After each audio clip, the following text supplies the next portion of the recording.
Hello, everyone, and welcome to another episode of the Business Growth Show, where we talk about all components of business and how to utilize them for exponential growth. My name is Athin Cassiotis. I'm a serial entrepreneur, international speaker, results strategist, business coach, mentor, and consultant. Today, I have an awesome guest. He's the owner and founder of Local SEO Search, a boutique agency from Toronto, Canada, where he helps small business owners rank on Google and dominate their local market. With a degree in finance, he started his career in sales and ended up working for Yellow Pages. He saw an opening in the market when his local customers were requesting more digital services. With no knowledge of SEO, he quit his stable job and embarked on starting his own business 9 years ago, where he now has 40 plus employees. Welcome, John Vuong, and thank you for being on my show. Thank you for such a great intro, Athin. I'm excited to be and honored to be on your show today. Awesome, mate. I love the energy and you're very welcome. I'm sure you're going to provide huge amounts of value for everyone watching and listening today. So you're a very successful entrepreneur. So for those people who don't know who you are, please introduce yourself by telling us about you and your journey. Well, it never started and it never really, I didn't anticipate to be where I am today, but things happen because of hard work, I believe, as well as the core values and the work ethics, right? So early in my early days, like my parents were from Vietnam, we came to Canada without much. So we were immigrants and I was living in government housing. We worked all the time to support each other. So my parents came, didn't know the language here in Canada, English. They came from Vietnam during the war, and we had to survive, which meant 4 children and parents to support each other. We didn't have a strong community base. We didn't know the language, but we had each other. So early days, I worked a lot. So before I finished my high school days, I already had 20 plus jobs, which meant, you know, for me, I was trying to discover myself, trying to figure out how to survive, as well as trying to engulf in the culture, how things work and operate, because no one gave us guidance. No one's assisted us. As now, second generation, I'm able to guide my son, for instance, on access, resources, information, how the nuances work here in Canada versus different parts of the world. So early days, a lot of struggle, and even that work ethic, I brought it to university. I brought it to different career choices I took upon. And I've always been curious. I've always wanted more. I wanted to fit in. I wanted to have, you know, a nice car when I was finished university, but I had a lot of debt. So I had to work multiple jobs, multiple side hustles to pay myself for that. I knew I wanted to be good in sales. So I constantly listened to audio tapes like the Zig Ziglar's, Brian Tracy's, whoever it may be, while trying to also do the best I can because I was new to that new job and position. But I always wanted to climb and earn more so that I can support more of the lifestyle I wanted to have, right? So early days, just a lot of hard work. And yes, I did work at Yellow Pages for 5 years. That's when, after 10 years of working in sales and marketing, I really understood what I wanted to really continue doing for the rest of my life. I met over 10,000 business owners locally. And what resonated with me were core values of family, community, and really understanding to work hard. Like all these people that I was dealing with were the hardest working people that supported each other, that understood the customer, provided great value to their, you know, community and service, you know, the clients so well that they survived not just decades, but generations. And that's what really resonated with me. And when they came to me and said, look, Yellow Pages used to work, but I don't know what's working now, I had to figure that out. And I knew there was a gap in the marketplace. I didn't know anything about SEO when I started this agency. I had no technical background. I just knew there was a need in the marketplace because these customers wanted someone and I didn't know who they wanted to use, but I could have been them. right? So that's when I started this company.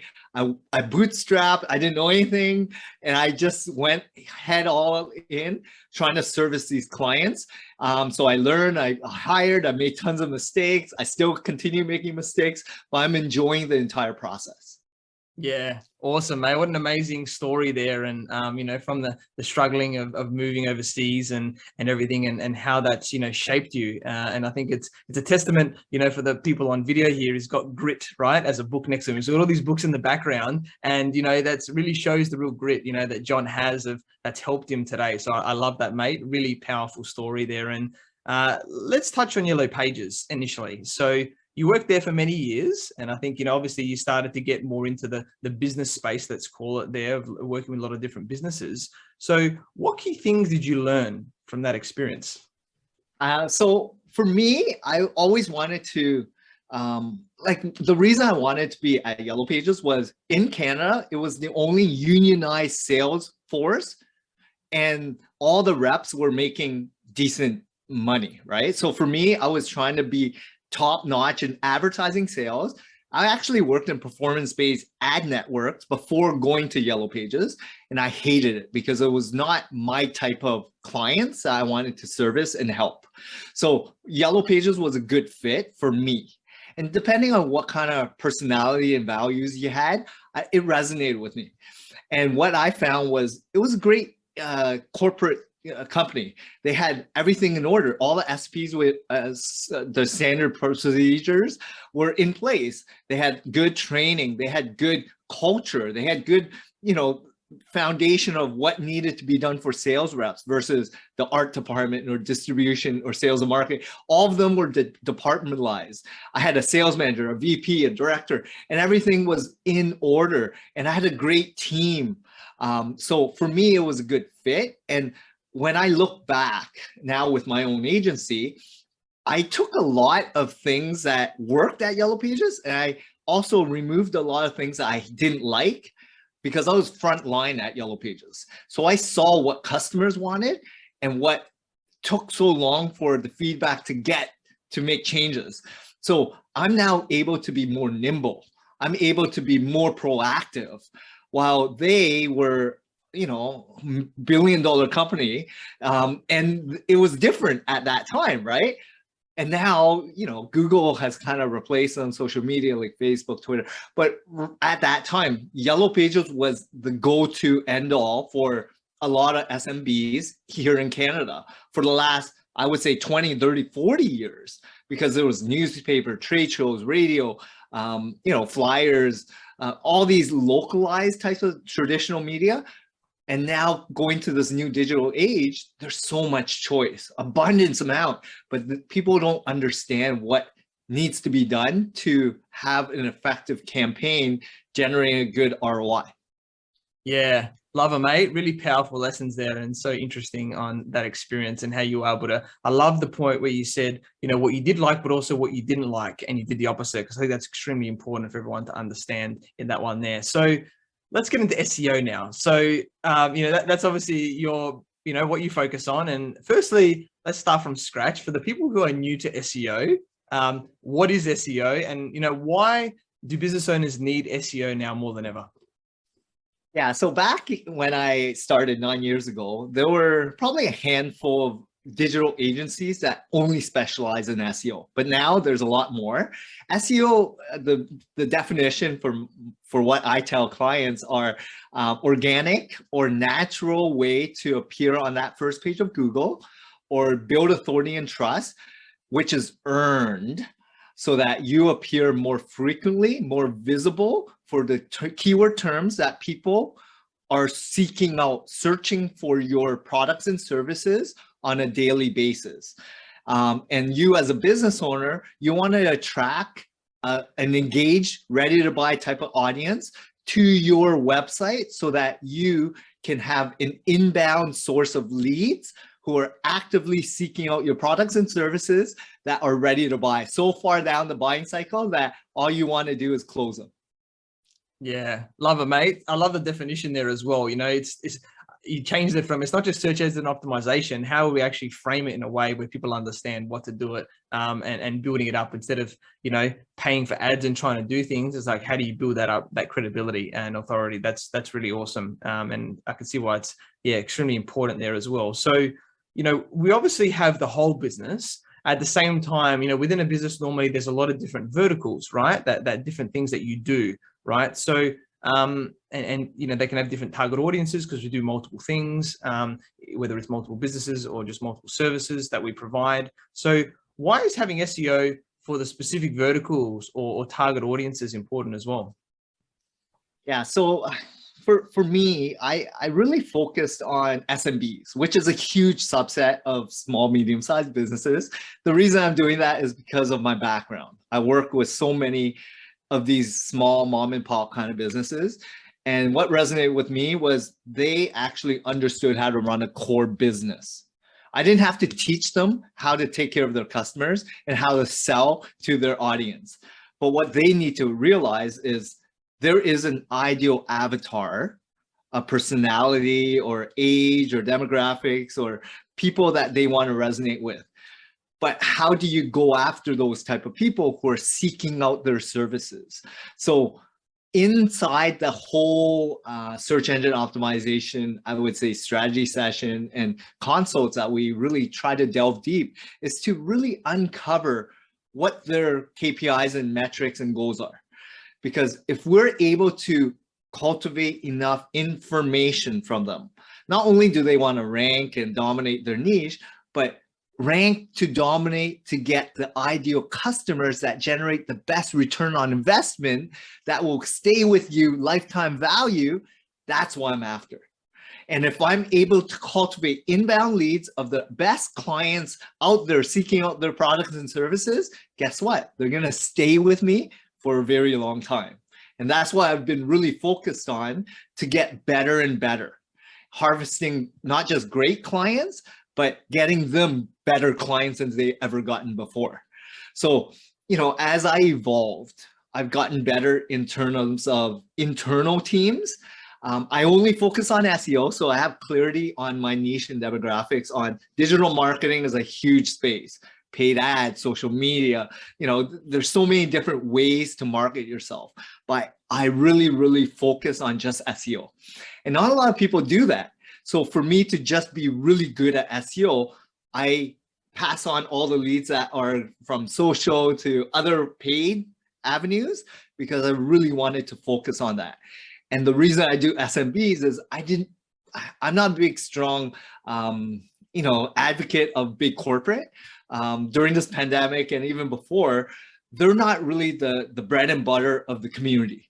When a Walmart comes in or a Costco comes in, a lot of SMBs are, their livelihoods are disrupted, right? They're taken away.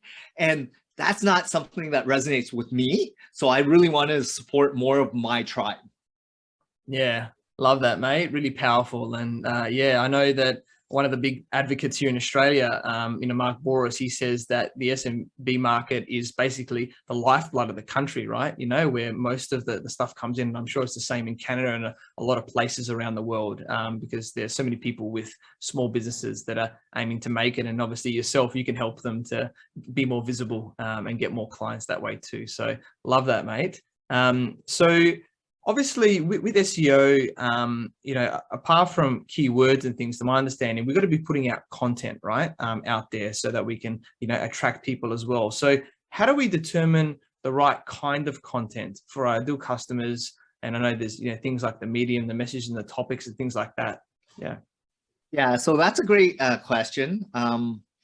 SEO is, I would try to paint it as a secret weapon for a lot of SMBs that don't really need to know too much about what goes on. Because if you hire the right kind of agency that takes in this challenge, because we're going to do due diligence on not just your current state benchmark it, but your competitors and why are they ranking for which terms, and figure out where the gaps are that we can implement for your website. implement it for your campaign, because all you want to do is be in the same space or playing area and visibility as your competitors, so that the end consumers has an option and choice.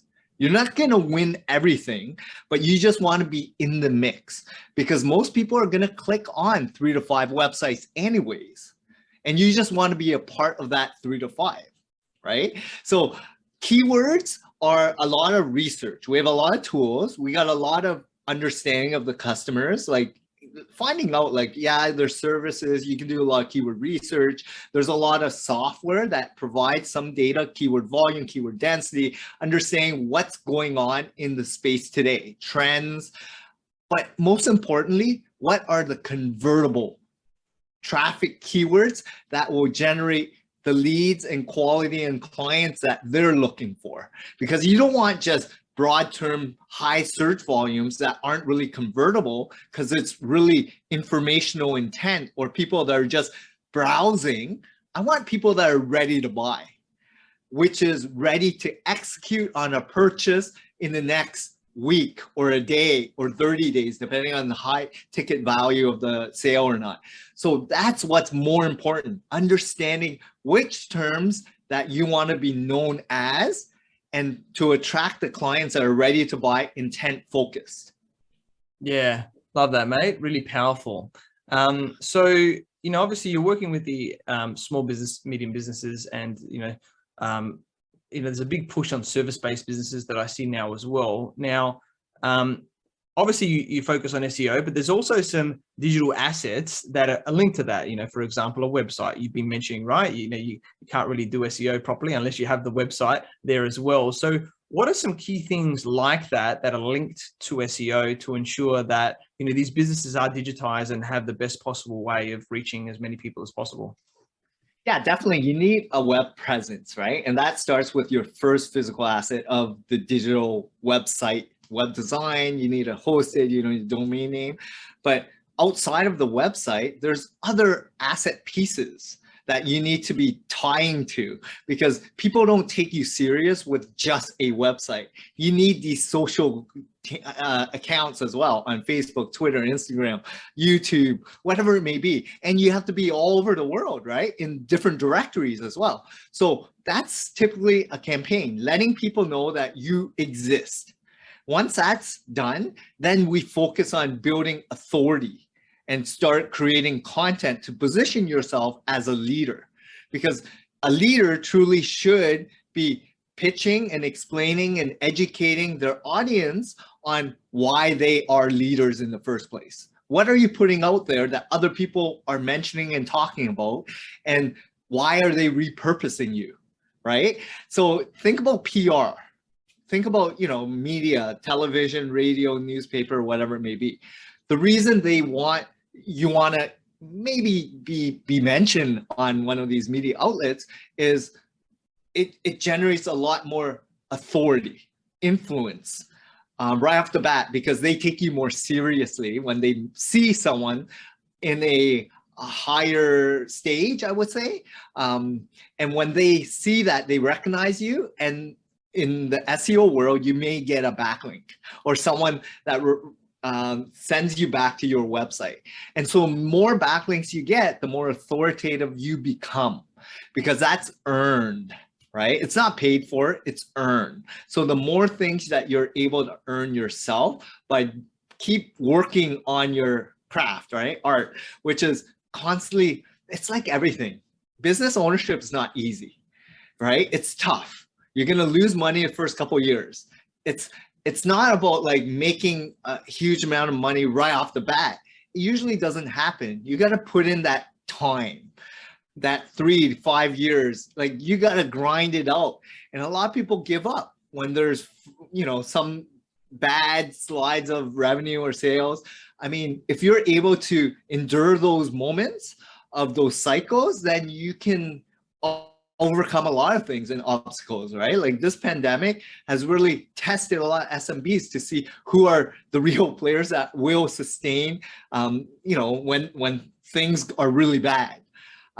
So content, keywords, the website presence, building a website asset piece by understanding what they want. What content do they really want? Written, audio, video. It could be repurposed content. It could be anything that people are looking to absorb and ingest, right? So what you're trying to do is listen to your audience, figure out what they want, and start pushing out content that they want.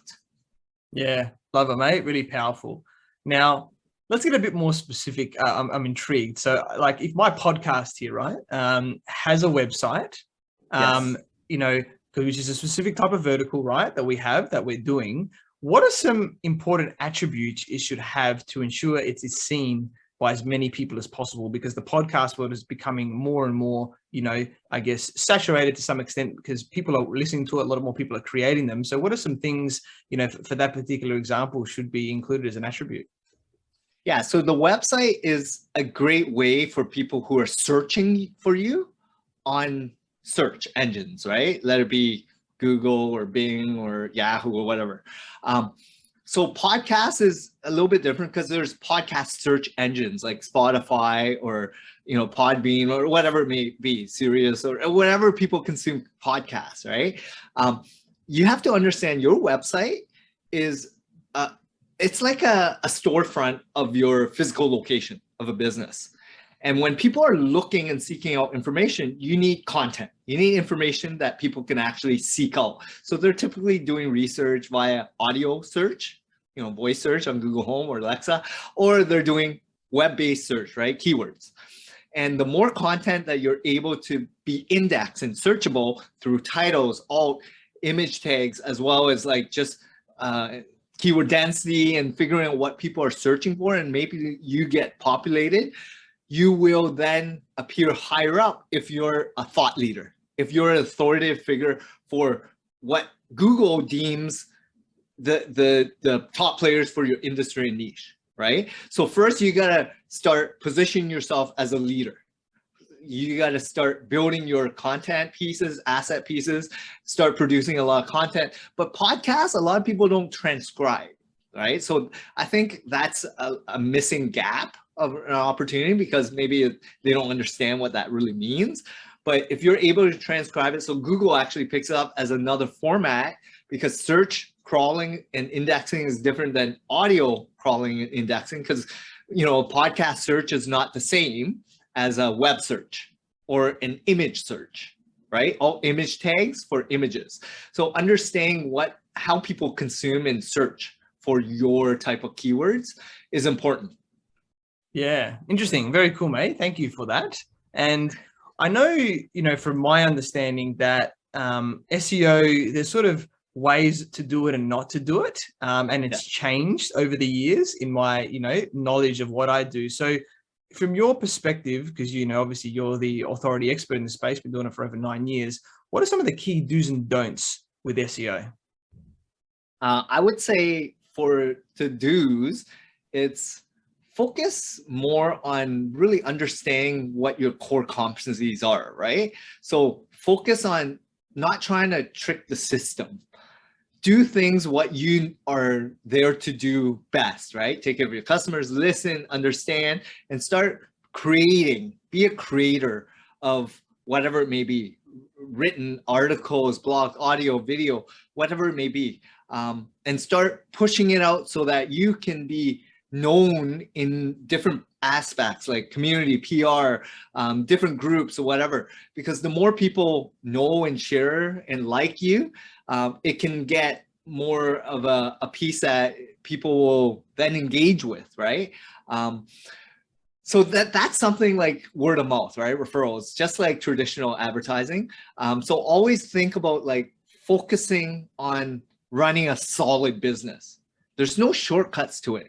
People feel, and I get this all the time, how fast, how affordable is SEO? And it doesn't make sense for me, like as a small business owner, right? A lot of people are like, okay, have you ever tried spending money on paid ads before?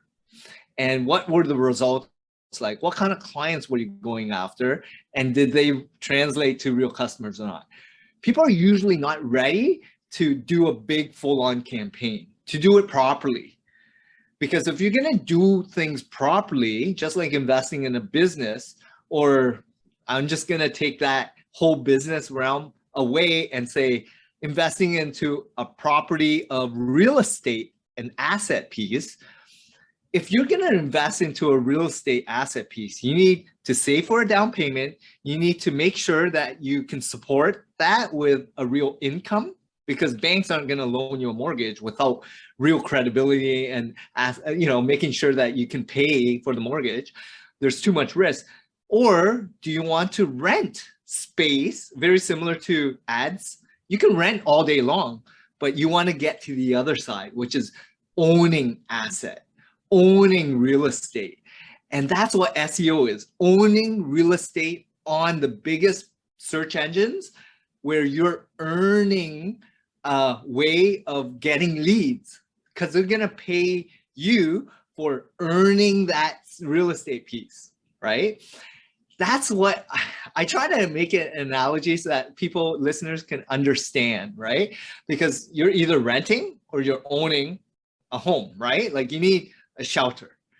So in business, everyone wants to own that first page of Google, but they're not willing to put in that down payment, put in the time, put in that hard work to save up for it. So then they look for fast, quick, cheap, and probably black hat technique kind of people to get you there, which will probably penalize you, probably do more harm to your reputation than ever before, because you don't really understand the space, right? And, just like everything, it's hard. Business ownership is hard, right? You really need to be knowledgeable, insightful, to ask the right questions to any vendor, any partner, any relationship that you're looking to team up with. But if you feel confident based on reputation reviews, word of mouth, referrals, vetting, gut reaction, that's what it takes, right? So, SEO is a challenging industry. There's global competition. Everyone claims to be experts. So you have to really be knowledgeable in a sense to ask the right questions and have that gut feeling like they actually know what they're doing. They have a proven track record. They can really help transform my business based on what I've seen and noticed and what they do themselves, right? Like these are things that I always ask people, like if you're going to do a home renovation project, who are you going to partner with? If you're going to spend $100,000 on a home renovation, are you just going to find someone on a classified ads or someone that gives you a brochure or paid ad? Or are you going to vet? You're going to ask, you're going to inquire, ask 3, 4, 5 people, right? Ask friends, neighbors, whatever, check out the work. That's what it's all about with an SEO provider, because this is going to transform your business if you partner with the right agency. Yeah, love that, mate. Really powerful. And I'd like to just go a little bit deeper on it, because I love the points that you made. I love the real estate analogy. And I guess building a business is a bit like that, right? Like no one starts a business and then 1 month in, they're successful. And, it just keeps growing from there. It's a bumpy road initially, right? You would know this as most people, right? Unless you have, extreme amount of capital that you're just flowing into the business, right? So, I think it's, it's like that with SEO, right? It's not like, hey, we do SEO for a month and all of a sudden we're on the first page of Google. It doesn't work like that, right? You've got to build the momentum over time where you do more things and you get there. So just, I know it's hard to do this because it depends on a lot of factors, probably industries and stuff, but just to give people a realistic expectation is what sort of the average time frame that, it takes for people to do it properly, like you're saying, and get to that, first page of Google. So that's a great question. And I'm going to give this answer where you probably won't like it, but it all depends. Just because your situation is different than any other business owner. So we need to analyze and benchmark based on your current state. What have you done and who are you competing with? Which market are you going after? Which keywords are you going after? And that will depend on how long these other competitors have been doing SEO and what have they invested themselves, right? Because we can see and kind of backtrack and figure out what they've done and kind of put together a roadmap to compete with them, right? So just like anything, I've seen clients rank in a month because there's no competition in a small market. I've seen clients rank in 3+ years because it was hyper competitive, and we put together a campaign that they can see traction and growth and progress, right? Because if you're a dentist, how many dentists are there in Sydney? Everyone wants that first page. Some of the dentists have already been investing in SEO for the last 10 years. And if you're brand new and you're starting a new website, new practice, and some SEO guy comes and says, I guarantee you I'm going to get you on the first page in a month, is that realistic? And will Google want to rank you in a month? Most importantly, will they trust that you're a credible business with authority in a month's time? It has to be earned. And that's what I mean. Like, it's hard to explain, but I'm trying to make it as basic as possible so people can really grasp and understand that there's no answer that everyone wants to hear. Like 1, 3, 6 months, it all depends on your current state and situation and the competition level. Yeah, no, great answer, mate. I think that helped it out, depending on what they do. If they sell, unicorn sculptures or something like that, there's probably not going to be much competition on that. I don't know how many they'll sell, right? But yeah, for other businesses, it all depends. I love it. Let's talk a bit bigger now level about building relationships. It's important in business that we build relationships, and there's different ways. I think you touched on it before about what you do and working with other businesses, and obviously this can help our business more than sort of outbound sales and things like that. So how important is it, and how can we leverage that building relationships as well? Yeah, I think relationship building in all aspects of life is so critical. Not just in business, but the social circles, like depending on where you're at in your life cycle. You could be young and single. You could be starting a relationship with, boyfriend, girlfriend, or fiance, whatever it may be, get married. You got to communicate and talk, right? Build relationships with their families, friends, social groups, workplace. But in business, if you cannot sell to people, which is you should be the biggest advocate of your product and service. And if you can't even portray that information to the end audience user that wants to pay for your product and service, it's going to be very difficult for you to sustain that growth, right? And if that skill set is not there ingrained in you, you need to work on it, right? Because you don't even know how to hire a good salesperson to get that skill set to ask, right? Like uncover what are required to sell the product and service. So the relationship piece all boils down to, I feel, it's like habits. You got to start working on talking to people, meeting people, communicating with people, and being as social as possible. I know there's a lot of introverts out there. A lot of business owners are not comfortable, and you don't have to do public speaking. You don't have to go sales to do sales, right? But you have to be social. You have to be willing to go out there and introduce yourself to people, right? You cannot be fearful of rejection. You cannot be scared of what other people think. I've learned that since I was in sales days, right? Like I've been doing this for over 20 years now, right? Like selling. And it's fun. I have a thrill on just having fun and being open to people, right? Like understanding people comes from different perspectives, dynamic contexts, and everyone comes from all walks of life. I don't judge. I appreciate their time, and I'm ultra grateful for the experience and interactions I have with people. So if you're open to expanding your network, building a relationship, let it be your neighbor, your community, my local pizza store knows me by name now. And not only that, like they give me discounts just because I call them and they know me, right? And I've been going there for the last 3 to 4 years. So it's that personal relationship, right? That you connect with people, you actually listen, you actually just want to help them and support them, right? You listen is so critical. A lot of people want things for them only, right? It's like, what's in it for me? But if you start converting and changing it to, they have a lot of choices and they decide to say hi to me or talk to me, well, give them an opportunity to talk. Let them talk about their concerns, problems, issues, or whatever. The more you listen, the more you're able to expand your network. And that's the key to sales, actually. For 10 years, I was one of the top sales reps at Yellow Pages, going in all these trips and stuff. It was because during my relationship building and sales meetings with customers and business owners, I would have 5 questions that would open up conversations where the business owner would ramble for 30 minutes. And all I did was listen.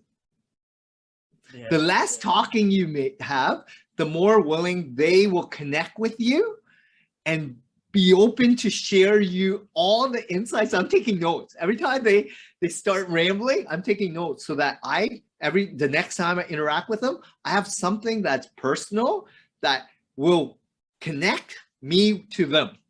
And the more related we are to people, the more willing they will share more and want to work with you. Yeah.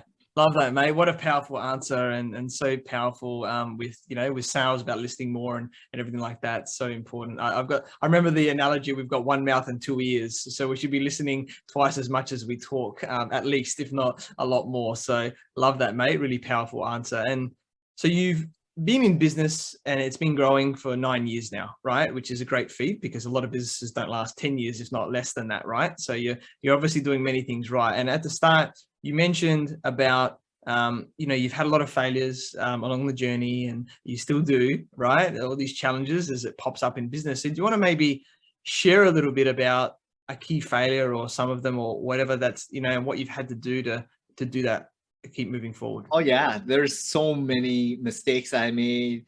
I still make mistakes. Like it happens. I'm more okay with it. I feel like letting go is important in life, because not only do I want to equip and empower my team now to make their own mistakes and not judge, but I want them to elevate their growth as well in professional landscape. So early days, I was hiring wrong. I was hiring for skill set and not personality and values. So I wanted, to get everyone to be the best they are, but they weren't really my type of people that resonated with me. Same with clients. I was taking on every client, but there were people that I didn't really want to work with and support. So I had to fire a lot of people, fire a lot of staff and clients, and that was okay. It was a learning process. Even during this pandemic, I learned which clients will stay with me, good and bad times, and the ones that are very fickle in terms of like, reactive. I just saw a headline in news, something's gonna close, I need to cancel everything. And then when things open, I'm gonna open things up again. I don't really want to deal with those type of people and clients, because I've already built a strong relationship with all my clients, right? My business owners, and I'm a part of their entire company. I feel like I'm the secret welcome back end kind of campaign, that I'm a necessity for them. So 90% of my clients continued going during this pandemic. So yes, the 10% are new clients, don't really see value yet. And there's a lot of uncertainty and unknown, right? And I get it, but that's also meaning that maybe they weren't a good fit yet. They will be in a couple of years, and I'm okay with that. So it takes time, right? Like time solves a lot of stuff, like even relationship with staff, relationship with clients, even friends, right? And family. Time solves a lot of things, especially when you're not just good times, when things are good. It's when things are bad, you realize what's going on and how strong those ties and relationships are. And that's why I've learned, I've learned to be very patient. I've learned to really listen. I've learned to try to be more of a, business owner, where I'm trying to teach my team members. I delegate a lot now. I enjoy doing these things because this is something I'm very passionate to empower business owners of not just, elevating themselves and growing and constantly challenging themselves, but it's okay to make mistakes. It's okay to fail, but it's what happens after you fail. Do you give up, or do you try to learn from them and move forward by adopting some of the different things that you did wrong to never do again, right? What are the systems, processes, procedures that you're gonna change to ensure that those issues will never come up next time they, get presented to you? Yeah, Great answer, mate. And yeah, always keep going, and we'll always succeed if we never quit, in that way. And I think you're a true testament of that, and everything works out over time. Love it, mate. So it's been amazing today. And as we're getting close to wrapping up, finally, what one key piece of advice would you give to all of the entrepreneurs watching and listening today? Yeah, business ownership is not for everyone. But if you strongly believe that your purpose in life, and you have a strong will and strong grit, and you're very determined to make things like a movement, and you want transformation, and you really have a solid business core values and understand the fundamentals of how to run a business, then you can make a difference in not just your customers' lives, but your staff, your employees, your community. It has to be more than just you. It can't just be financial. It cannot just be to support your family. It has to be bigger, because then there's more accountability that is on you, right? So that's what I feel like. If your strong powered will is there to be a transformational business owner, then that's what it takes to be successful, right? You can have minimal success if it's just for money, but if you want bigger success by making an impact on your employees, your team, your clients, your community, that's where you get more good and more out of life, right? Because you're making such a solid impact in so many facets in people's lives. Yeah, love that. Very powerful words, mate. Awesome stuff. So we connected through our networks, where I learned about your awesome journey from working in sales to working Yellow Pages, and then founding your business, Local SEO Search, 9 years ago. You're an awesome guy, and I'm sure you continue to help small business owners rank on Google and dominate their local market. I'm very grateful that we connected, and I look forward to working with you in the future. So, John, how can people find you and get in contact with you? Yeah, so the best way is my website. It's localseosearch.ca. We're based in Toronto, Canada. We also own the .com domain, so you could reach out to us on both websites. You can also find us on all social channels. So we started our YouTube channel 6 months ago. We have a podcast. We have a lot of social, Facebook, Twitter, Instagram. You can find us everywhere. And it's about just being when people are ready to navigate and search for SEO. And I just want to be an option for them, because there's a lot of great, intelligent agency owners, and they do great work, but you have to find which one would be best for your type of business and resonate with them. Understand that they know how to help you in your niche, your market, and transform you to the authority thought leader that you're looking to become. So really have that gut in business. Yeah, love it, mate. Definitely check out Local SEO Search. You can see John definitely knows this stuff here. So thank you, everyone, for watching and listening to this show, where we talk about everything on business growth. Please like, subscribe, and leave us a 5-star review. You can find me on Facebook, LinkedIn, Instagram, and YouTube as Athin Cassiotis, or visit my website, athincassiotis.com. I completely agree with you, or do I? The only way you'll know is if you tune in next time. So until next time, remember that our business grows when we learn skills and take action using them in spite of fear. So remember to design your growth and results.